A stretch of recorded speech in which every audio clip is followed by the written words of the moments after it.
জিতের ফ্যান্সদের উদ্দেশ্যে বলছি, এই ভিডিওটা কেউ দেখো না, এটা তোমরা স্কিপ করে চলে যাও প্লিজ, আমি রিকোয়েস্ট করছি। নাহলে তোমরা আবার আমায় গালাগালি করবে, খিস্তি মারবে, এই সমস্ত কিছুই করবে। অ্যাকচুয়ালি আসল প্রতিচ্ছবিটা হলে জিদ্দা এবং নন্দী মুভিজ কর্পোরেট বুকিং করছে, ঠিক আছে? যার কারণে হলে কিন্তু লোক নেই, কোনো ভিড় নেই, হল ফাঁকা। এটা আমি বলছি না, এটা বলার কোনো ইচ্ছে আমার নেই, আমি বাংলা সিনেমার সাপোর্টার, আমি ভালো চাই, কিন্তু একটা ভিডিও দেখলাম, একটা শকিং ভিডিও, যেটা দেখে জাস্ট চমকে গেছি, থমকে গেছি। ভাই, হলে একটাও লোক নেই, দু চারজন সিনেমা দেখতে এসছে, তারা নিজে ভিডিও করে পোস্ট করেছে সোশ্যাল মিডিয়ায়, যেটা আমি দেখতে পেলাম এই মাত্র, তোমরা নিজেরাই দেখো। গতকাল আমরা একটা ভিডিও পোস্ট করেছিলাম আমি আমার পেজ থেকে। হ্যাঁ, কেউ বলে বিপ্লবী, কেউ বলে ডাকাত। দেখতে গিয়েছিলাম আমরা সবাই মিলে। সেখানে সবাই কমেন্ট করেছে ভিডিওটা নাকি ফেক। এবার আপনারা নিজেরাই দেখে নিন আপনারা ফেক না অরিজিনাল। ঠিক আছে, আমরা সবাই এমনিতেই আমাকে সবাই বলে আমি জিদ্দার নাকি হেটার। আসলে আমি কিন্তু হেটার না, আমি বাংলা সিনেমা ভালোবাসি, আমি জিদ্দারও অনেক সিনেমা দেখেছি, সেলিব্রেট করেছি। কিন্তু এখন আমি দেবদাকে একটু বেশি ভালোবাসি বলে সেজন্য সবাই এটা ভাবে, কিন্তু তা না। আমি আমার আরো 4 জন বন্ধুকে নিয়ে গিয়েছিলাম দেখার জন্য, কিন্তু গিয়ে দেখি একটাও কেউ নেই। সেজন্য আমি সবাইকে প্রশ্ন করেছিলাম যে জিৎ ফ্যানরা সব কোথায় গেল।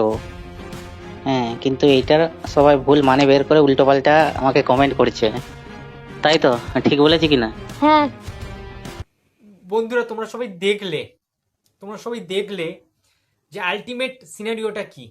এটা একজন পোস্ট করেছে, তবে আমার এখানে একটা জিজ্ঞাসার চিহ্ন রয়েছে, যে বা একটা মাথায় প্রশ্ন এলো, যে এটা যদি সিনেমা চলছে হলের মধ্যে, স্ক্রিনের মধ্যে, সেই জায়গায় যদি বা সেটাও যদি দেখানো হতো যে সেই মুহূর্তে হলে কেউ লোকজন নেই, ফাঁকা, সেটা আমি পুরোপুরিভাবে বিশ্বাস করতাম।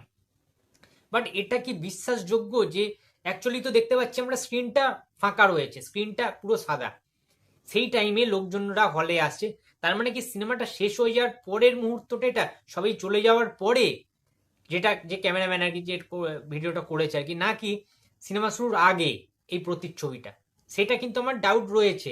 আমি বারবার একটা কথা বলছি, যে আমি পুরোপুরিভাবে কনফিডেন্সের সাথে যে বলছি যে সিনেমাটা একেবারেই চলছে না, আহ, একটাও লোক নেই, ঠিক আছে, এইটা যে জোর গলায় বলবো সেটা বলারও তো সেই প্রমাণটাও তো পাইনি। সুতরাং একটাই কথা বলবো, দেখো, এই সমস্ত নেগেটিভিটি না করে, এই যে Nandi movies corporate booking start করে দিয়েছে, এগুলো যদিও করে যদিও করে তাতে কি হয়েছে? প্রায় সবাই তো করে, বলিউডে কি করে না, হলিউডে কি করে না, কর্পোরেট বুকিং ভাই সবাই করে, নাহলে অত বেশি হাজার হাজার কোটি টাকা বক্স অফিস কালেকশন হতে পারে না। এটা মানতে হবে, এটা বাজে একটা, মানে মিথ এটা একটা।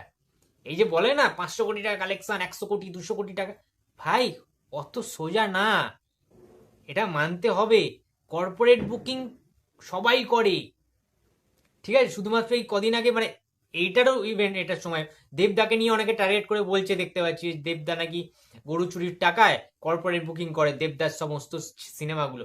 এটা ভুল কথা, ঠিক আছে? কর্পোরেট বুকিং গরু চোর বলেও না, কুকুর চোর বলেও না, কোনো কিছু চুরির ব্যাপার নেই এখানে।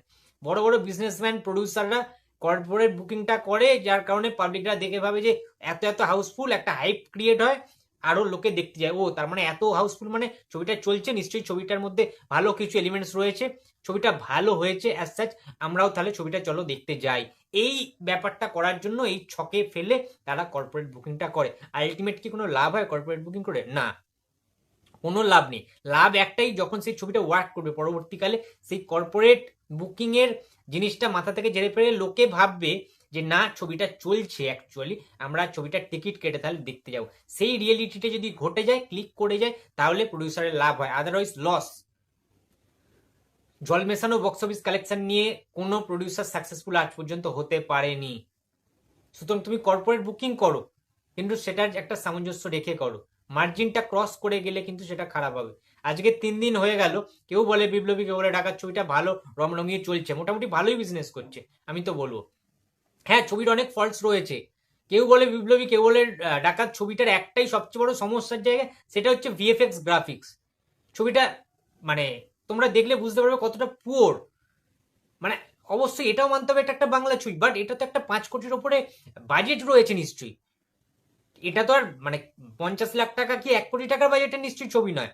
ছবিটাতে খরচা করা হয়েছে, কিন্তু ভিএফএক্স গ্রাফিক্স অত্যন্ত নিম্নমানের, এটা মানতে হবে সবাইকে, এটা জিৎ ফ্যান্সরাও স্বীকার করবে। বাট গল্পটা ভালো হয়েছে, এটা মানতে হবে। গল্পটা নো ডাউট ভালো গল্প, জিদ্দার এফোর্ট এখানে লক্ষ্য করা যাচ্ছে, জিদ্দার অভিনয়, ঠিক আছে, সবকিছুই ওভারঅল ভালো হয়েছে। প্রত্যেকের পারফরমেন্স, ওয়াটসন নামের ওই কুকুরটার পারফরমেন্স, টোটা রায়চৌধুরীর পারফরমেন্স, ঠিক আছে, প্রত্যেকে, কৌশিক সেন থেকে শুরু করে, জেমি ব্যানার্জি থেকে শুরু করে, সবার পারফরমেন্স এখানে টু গুড ছিল।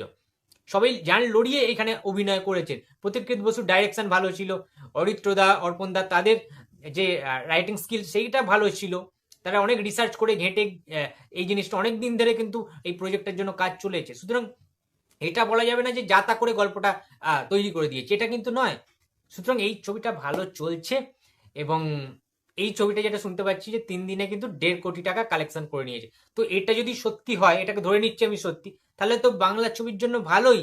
খারাপটা কোথায়? বাংলা ছবি এইভাবে এগিয়ে চলুক না, আমরা সেলিব্রেশন করবো বাংলা ছবি।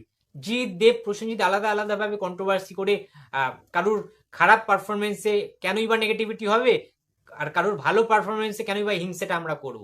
তাই নয় কি, জিদ্দা ভালো ফলাফল করলে আরো ভালো ভালো তো কমার্শিয়াল ছবি হবে, হবে না? নিশ্চয়ই হবে, আমরা এটাই চাই।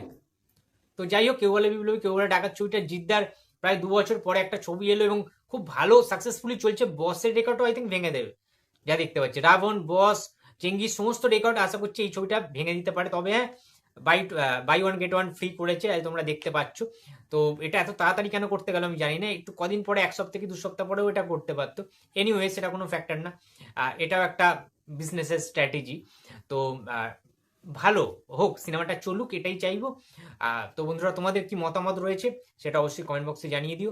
সমস্ত কিছু কিন্তু হাউসফুল যাচ্ছে, জিদ্দার 25টা হল অলমোস্ট ফুল যাচ্ছে জিদ্দার এই সিনেমাটা। সুতরাং ভালো চলছে, ওয়ার্ড অফ মাউথ খুব ভালো আছে। তো লম্বা রেসের ঘোরা হবে আই থিঙ্ক এই ছবিটা জিদ্দার। জিদ্দার নন্দনে ভিজিটও করছে, বিভিন্ন হলে ভিজিট করছে। কালকে বৃষ্টিতে ভিজে ভিজে গেছিল, এবং তোমরা ক্রেজ দেখেছো নন্দনে, ম্যাডনেস আলাদা লেভেলে, সেই সুপারস্টারডাম দেখা যাচ্ছে দর্শকদের মধ্যে। কারণ জিদ্দা তো সচরাচর নন্দনে আসে না, বা আসতেন না আগে, এই প্রথম আমরা দেখলাম এইভাবে। তো যাই হোক, ভিডিওটি ভালো লাগে তো প্লিজ লাইক করো, কমেন্ট করো, শেয়ার করতে ভুলো না। যদি চ্যানেলে নতুন হয়ে থাকে তো প্লিজ সাবস্ক্রাইব মাই চ্যানেল। দেখা হচ্ছে পরের কোনো ভিডিওতে। তো টাটা।